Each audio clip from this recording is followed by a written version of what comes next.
So when I grew up, I used to watch a TV series called The Food Hospital. The aim of the show was to use diet as a mechanism to treat a variety of different diseases. And so the patients in the series had a range of conditions ranging from common problems like chronic fatigue and eczema, and the more unusual such as fish odour syndrome and gout, to life-threatening diseases like type 2 diabetes and breast cancer. These patients came to the food hospital where their diet would be changed and it would be looked at to see if any of their symptoms would be improved. Manipulating the composition of diet resonates with what Hippocrates said, let food be thy medicine. But besides just changing the composition of diet, what is currently being more talked about is the revolutionary idea that when we eat is equally, if not more important, than what we eat. So hello and welcome to the Cheeky Science Show, where I thought it was about time to talk about time in eating. So this video will be your comprehensive guide to what is intermittent fasting and the different types of intermittent fasting. Then we'll talk about what actually happens during this fasting period, and then look at studies that have shown the positive impacts and how intermittent fasting improves glucose regulation, stress resistance, and suppresses inflammation, and how that has beneficial impacts for a variety of different diseases. We'll then talk about some of the problems of intermittent fasting and some words of warning and a discussion of how it differs to our cultural norms. And then lastly, we'll talk about a bit of an outlook and just a summary of why when you eat is so important to consider. But before we go any further, I'm just going to put the disclaimers out the way first. As a YouTuber, I realise that what I say can resonate and impact your own opinions, and you may, emphasis on the may, look to me for words of wisdom and advice. Whilst I am truly flattered, science is science because it is experimental, not precise, and we are all individuals living our individual lives, and there may be reasons why intermittent fasting may be unsafe or unwise for you, and so I am merely throwing my thoughts and opinions here in this video. So please do your own research first and consult doctors before you consider doing anything such as intermittent fasting. So let's get on with the video. Whilst Hippocrates may be famous for saying, let food be thy medicine, Benjamin Franklin is famous for saying, to lengthen thy life, lessen thy meals. So there are two ways that you can interpret this statement. One is a reduction in the total amount of food eaten, or the other one which is just reducing the number of times that one actually eats during a day. So the former would be calorie restriction, which is the chronic reduction of total calorie intake without malnutrition, whereas the latter is intermittent fasting, a strategy for meal timing scheduling. There are a variety of different ways that one can intermittent fast, and so this includes time-restricted feeding, where daily meal consumption is restrained to a 4 to 12 hour window without calorie restriction, or there are alternative methods such as alternate day fasting, where you eat one day and fast the next, to periodic fasting and fasting mimicking diets. So these methods resonate with what Benjamin Franklin believed, that the best of all medicines is resting and fasting. So whilst Benjamin Franklin said this in the 1700s, it wouldn't be until the 1930s and up to the present date that we start to get some evidence that seems to support his theory. But before we get on to the evidence, what is the chemistry and biochemistry behind intermittent fasting? What actually happens to the body during a fast? Well, firstly we need to consider the two main sources of energy for cells. This is glucose and fatty acids. After eating, glucose is used for energy and fat is stored in adipose tissue as triglycerides. Excess glucose gets stored in the liver as glycogen, or with the help of insulin is converted into these fatty acids and circulated to other parts of the body and stored as fat in adipose tissue. During fasting, where energy is restricted for 10 to 14 hours, there is a depletion in the liver glycogen stores and hydrolysis of these triglycerides into free fatty acids. These free fatty acids are then secreted from the adipose tissue and make their way to the liver, where they're converted into ketone bodies. These ketone bodies can be used by the cells as an energy source. So effectively, during fasting, you have a metabolic switch from liver-derived glucose to adipose cell-derived ketone bodies.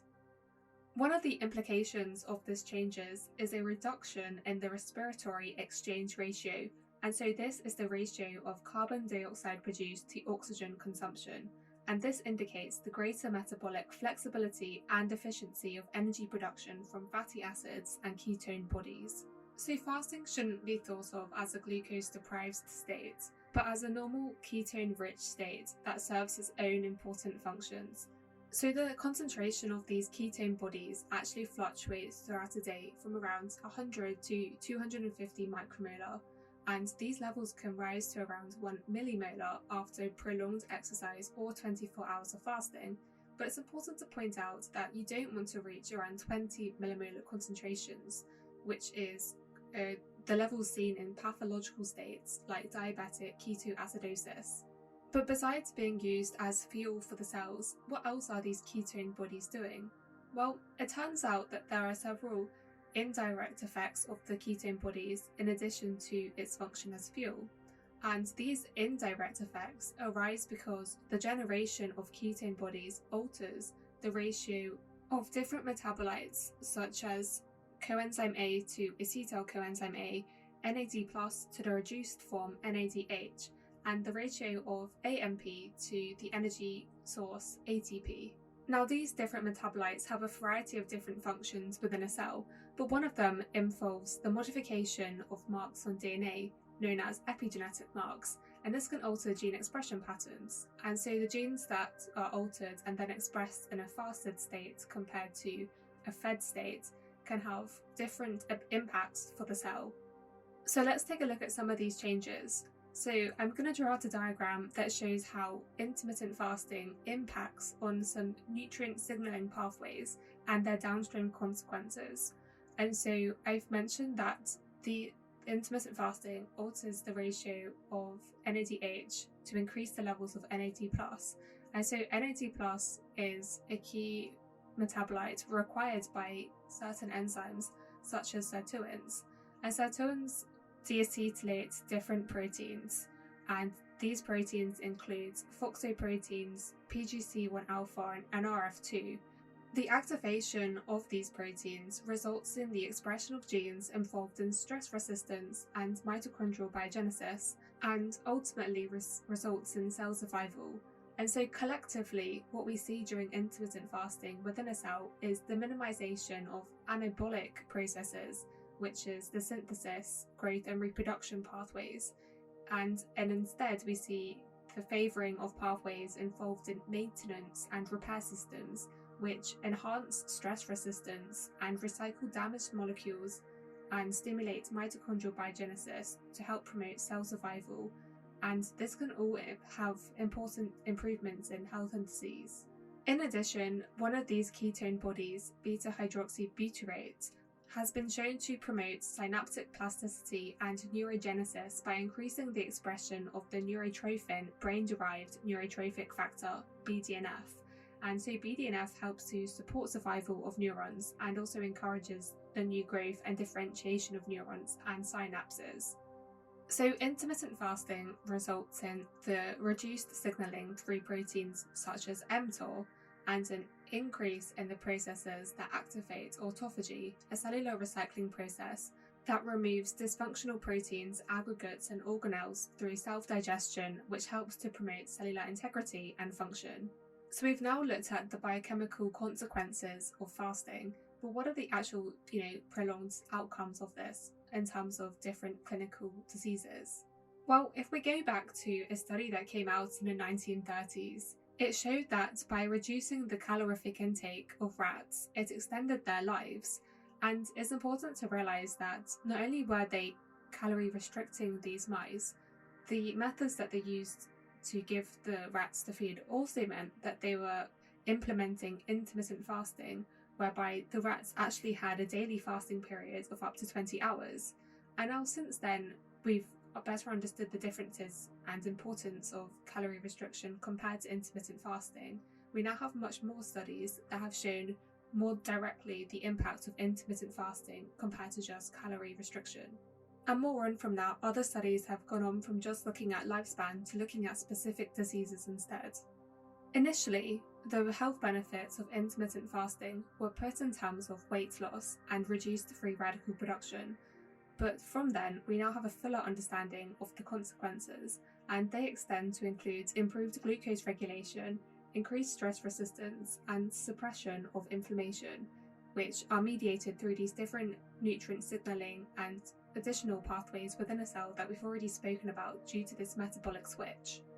So a lot of the results that come from these studies have been conducted in model organisms such as mice and rats. However, there have been a few studies that have been done in humans that involve short-term trials of intermittent fasting. That is because the aim of these current trials is more to get an idea of the safety and tolerance of humans to intermittent fasting before it's taken to clinical studies and further looked at. So, for example, a recent study that came out in September 2019, alternate day fasting improves physiological and molecular markers of aging in healthy non-obese humans, showed that in these healthy non-obese humans, alternate day fasting was safe to practice for several months. And within this period of fasting, they saw reductions in body weight by 4.5% and improvements in the fat to lean ratio. Also, they saw improvements in the risk for cardiovascular disease. In another study, overweight women were assigned to either a 5-2 intermittent fasting regimen, where they eat normally for 5 days and fast for 2 days, or a 25% reduction in daily caloric intake. The women in the two groups lost the same amount of weight during the 6-month period, but those in the group as assigned to the 5-2 intermittent fasting had a greater increase in insulin sensitivity and a larger reduction in waist circumference. Besides studies looking at the relationship between intermittent fasting and cardiovascular disease, there's been some more recent exciting studies looking at the connection between intermittent fasting and cancer development and neurodegenerative disorders. With regards to cancer, the studies seem to show a two-pronged positive effect in terms of 1, reducing the growth of tumours, and 2, increasing the sensitivity to chemotherapy and irradiation, so improving the efficacy of these treatments. For example, a 2009 study showed that in cancer patients, a 5 to 56 hour duration of fasting prior to and or after chemotherapy was well tolerated and reduced side effects of chemotherapy, which was consistent with previously discussed results that have been seen in yeast mice and mammalian cells.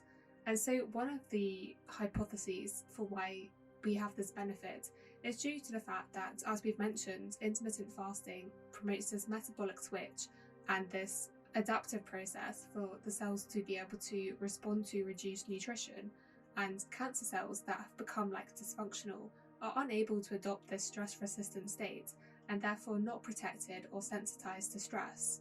But whilst the actual biochemical underpinnings regarding these responses is still far from clear, it's exciting to know that there are ongoing trials to focus on intermittent fasting in patients with breast, ovarian, prostate, endometrial, and colorectal cancers, as well as glioblastoma. It's also worth mentioning that the interest and excitement for intermittent fasting as opposed to caloric restriction with regards to cancer treatment is favourable because a lot of patients with cancer have something referred to as cachexia, which is characterised by weight loss, and so having calorie restriction could potentially have more severe consequences. So what about neurodegenerative disorders? Now, there are some very interesting hypothesis perspective articles, but the reality is at the moment there isn't that much data from controlled trials of intermittent fasting in persons at risk for or affected by a neurodegenerative disorder such as Alzheimer's disease or Parkinson's disease. But it's important to note that these neurodegenerative disorders are very much age-associated disorders, and given that there is more data, especially in mice and rat models that show the benefits of intermittent fasting in extending health span, well, more so lifespan, then there does seem to be some potential link between it also having an improvement in preventing neurodegenerative disorders. Another problem is that we don't fully understand the major causes in driving these neurodegenerative disorders in the first place at the moment. However, one kind of hypothesis that seems to be getting more support for is the role of inflammation in driving these disorders. And so given that intermittent fasting seems to be preventing the expression of inflammation, and inflammation has also been associated with obesity and cancer, and we've seen data showing that there's a beneficial impact of intermittent fasting, it also kind of suggests that there should or there would be also a benefit of intermittent fasting on neurodegenerative diseases as well. I think it's just too early to say for certain. So the evidence supporting intermittent fasting each year just keeps on increasing. So are there any problems with intermittent fasting? Well, although I already kind of spoke about it during my disclaimer, obviously there could be personal and individualised reasons for why it might be a bad idea. And this is partly related to the fact that these studies, they haven't fully considered different genders, different diets, different ages, and also genetic factors that might implicate and either enhance or synergize with intermittent fasting. That is just very unclear at the moment. For example, especially considering young adults or children, it might be more risky because they're still developing. And in particular, pregnancies, I have no idea what the consequences of intermittent fasting would be during a pregnancy. But besides these individual problems, there are also practical considerations, which are preventing the widespread adoption of these eating patterns in the community and by patients. So I split them down into three kind of major considerations. The first one is the fact it's such a big lifestyle change. It's so ingrained in our culture to have a diet of 3 meals, breakfast, lunch, and dinner with snacks in between, and it's very hard to go against that ingrained pattern that we're just used to and told is the ideal way for us to live. And to kind of rephrase from this article, what would be the actual chances that we absolutely nailed it with regards to having the healthy, normal living style pattern sorted out? It would be unlikely that we would just find it straight away. But more on from this, it extends further to all of the advertisement and industries that thrive on us, fulfilling this 3 meal a day pattern. And that as well would be an impediment to having more people doing this. Also there's also kind of practical considerations in terms of how it would fit into your own routine, depending on your work shifts. If you've got a family to support, it just isn't practical for everyone. And that's true, but there's also ways that you could get around it because there are multiple different ways of doing intermittent fasting. So that's practical consideration one. The second consideration is that adopting to an intermittent fasting pattern, regardless of which one it is, takes time and a lot of effort, because initially many people will experience hunger, irritability, and a reduced ability to concentrate during periods of food restriction. However, generally these side effects will go after 1 month as your body adapts and gets used to this routine. It's just currently it's been so programmed to follow more consistent continued eating and just eating when you're hungry. And then thirdly, most physicians are not trained to prescribe such regimens to their patients at the moment.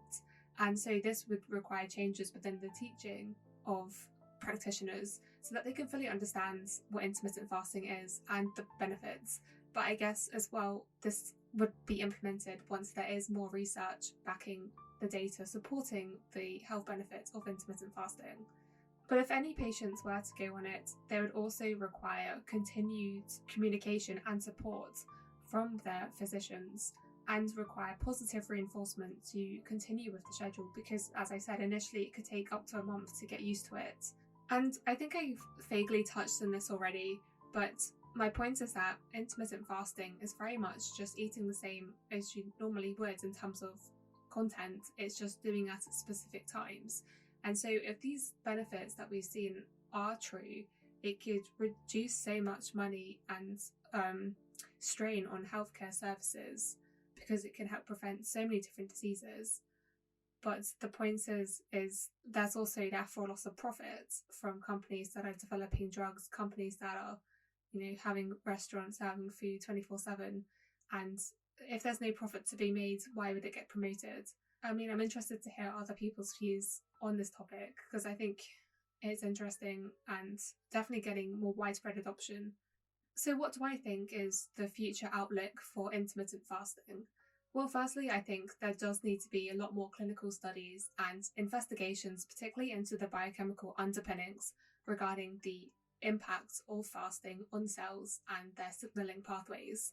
And this should also be looked at with regards to different ages and genders, and moreover, different genetic factors. And so I do think that in the future there could be some kind of personalised nutrition program that we could either choose to follow or to not follow. I think it would take a lot of power and machine learning to kind of engrave all that different information to give you some kind of outcome. But I do think that kind of is where we're heading. the other thing I think is potentially going to be changing is, obviously we've mentioned the practical considerations with trying to follow intermittent fasting and how challenging it actually can be. And so alternative strategies are to have intermittent fasting mimetics, so different supplements that can be taken to achieve the same impact without having to do the intermittent fasting. So these could include such as NAD plus precursors, which I've spoken about in previous videos. But one line of thought is that they would never be quite as effective as doing the intermittent fasting in the first place.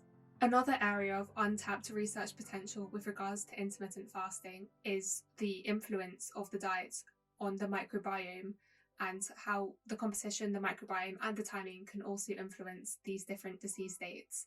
And so hopefully I'll continue that up in a future video. So hopefully you've learned something from this quite intensive discussion about intermittent fasting. I've had fun. Hope you've had fun. And thanks for listening.